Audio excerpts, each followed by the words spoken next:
എൻ്റെ പേര് സുഭാഷ് എന്നാണ്. ഓക്കെ, കൊച്ചി ബ്ലൂ ടൈഗേഴ്സിൻ്റെ ഓണറാണ്. And we are very happy. വളരെ സന്തോഷമുണ്ട് സഞ്ജുവിനെ ഞങ്ങൾക്ക് കിട്ടിയതിൽ. അത് ഒത്തിരി എന്താ പറയുന്നത്, ഒത്തിരി മീൻസ് ഒത്തിരി കാൽക്കുലേഷൻസ്, എല്ലാവരുടെയും ഹാർഡ് വർക്ക് ഉണ്ട്. ഒത്തിരി ഹോം വർക്ക് ചെയ്തതിന് ശേഷമാണ് സാധിച്ചത്. ഞങ്ങൾക്ക് ആകെയുള്ളൊരു സങ്കടം എന്ന് പറയുന്നത് ഫസ്റ്റ് തന്നെ ബേസിൽ തമ്പി വന്നുകൊണ്ട് ഞങ്ങൾക്ക് RTM യൂസ് ചെയ്യാൻ പറ്റിയില്ല. But anyway we hope he will come back to us next year.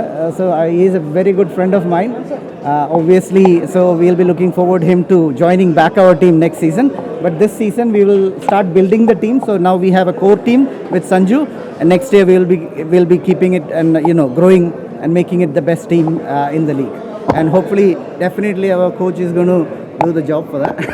തീർച്ചയായിട്ടും ഒരുപാട് സന്തോഷം. കാരണം സഞ്ജു കൊച്ചി ബ്ലൂ ടൈഗേഴ്സിലേക്ക് വന്നിരിക്കുകയാണ്. അതിനേക്കാളൊക്കെ ഉപരി സഞ്ജു ഈ ഒരു ലീഗിലേക്ക് കളിക്കാൻ വരുമ്പോൾ എത്രത്തോളം ഇമ്പാക്റ്റാണ് കൊണ്ടുവരുന്നത് നമുക്കറിയാം. കാരണം അത്രത്തോളം എക്സ്പോഷറാണ്, പ്രത്യേകിച്ച് കൂടെ കളിക്കുന്ന ആ ഒരു പ്ലെയേഴ്സിനും ബാക്കി കേരള ക്രിക്കറ്റിലെ ആ ഒരു ഗ്രാസ് റൂട്ട് ലെവൽ ആ ഒരു കോർ ടീമിന് മികച്ച ഒരു എക്സ്പീരിയൻസ് തന്നെ ആയിരിക്കും എന്നുള്ളതിൽ ഒരു സംശയവുമില്ല. എന്തായാലും ഒരുപാട് സന്തോഷം. ഇനിയും മുൻപോട്ട് ഒരുപാട് എക്സൈറ്റ്മെൻ്റ് ആണ് വരാനിരിക്കുന്നത്. So let's wait and see.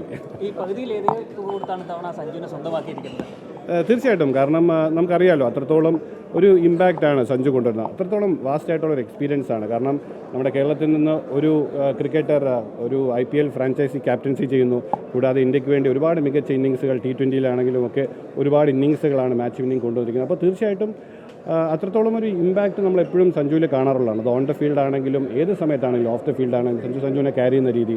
അപ്പോൾ അതൊക്കെ തീർച്ചയായിട്ടും നമ്മുടെ കേരള ക്രിക്കറ്റ് ലീഗ്, പ്രത്യേകിച്ച് കേരള ക്രിക്കറ്റ് അസോസിയേഷൻ കഴിഞ്ഞ ആ ഒരു സീസണിൽ ഒരു മികച്ച ഇനിഷ്യേറ്റീവ് എടുക്കുന്നു. ഈ സീസണിൽ അതിന് ഇനിയും ഒരു മികച്ച രീതിയിലേക്കാണ് പോകുന്നതിനുള്ള ഒരു സംശയമില്ല. തീർച്ചയായിട്ടും നമുക്ക് നമ്മുടെ ആ ഒരു കോമ്പിനേഷനിൽ സഞ്ജു വരുമ്പോൾ ആ ഒരു ബോണ്ടിങ് ആണ്, പ്രത്യേകിച്ച് ആ ഒരു കണക്ടിവിറ്റി ബോണ്ടിങ് എന്ന് പറയുന്ന ടീമിൽ വലിയൊരു ഫാക്ടറാണ്.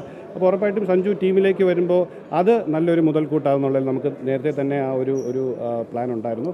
അത് ഇന്ന് നടന്നു എന്ന് വേണം പറയാം. അത് നമുക്ക് കാത്തിരുന്ന് കാണേണ്ടിരുന്നു. ഒരു എക്സൈറ്റ്മെൻറ്റ് ബാക്കി നിർത്തണ്ടേ, ഒരു അനൗൺസ്മെൻറ്റ് മേ ബി.